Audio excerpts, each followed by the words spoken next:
La suite d'un autre procès, celui des otages de Daesh, Mehdi Nemmouche et 2 de ses complices, anciens geôliers de l'État islamique, comparaissent devant la cour d'assises spéciale de Paris. Ils sont soupçonnés d'avoir été les bourreaux de nombreux otages de Daesh, dont 4 Français, notre confrère Didier François, ancien d'Europe 1, mais aussi Nicolas Hénin, enlevé pendant 10 mois. L'ex-otage a livré un récit poignant, mettant en avant la barbarie de Nemmouche et de ses co-geôliers. Jean-Baptiste Marty suit le procès pour Europe 1.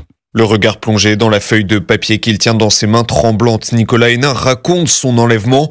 J'étais en Syrie pour plusieurs reportages, je sortais d'une épicerie.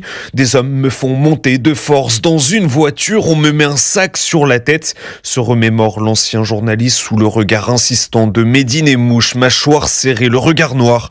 Très vite, Nicolas Hénin comprend que c'est l'État islamique, la voie nouée.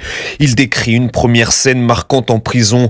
Un des geôliers vient me voir et me caresse l'arête du nez avec son doigt. J'ai tout de suite réalisé que c'était un test de judéité, puis viennent les violences et les simulacres d'exécution.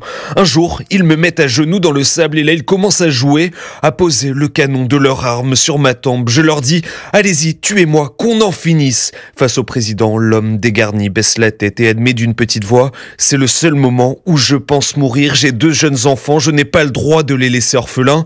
Si je meurs, je ne veux pas que ça vienne de moi, c'est eux qui m'ont permis de tenir », conclut-il, reniflant quelques sanglots dans le micro. Jean-Baptiste Marty du service police-justice d'Europe.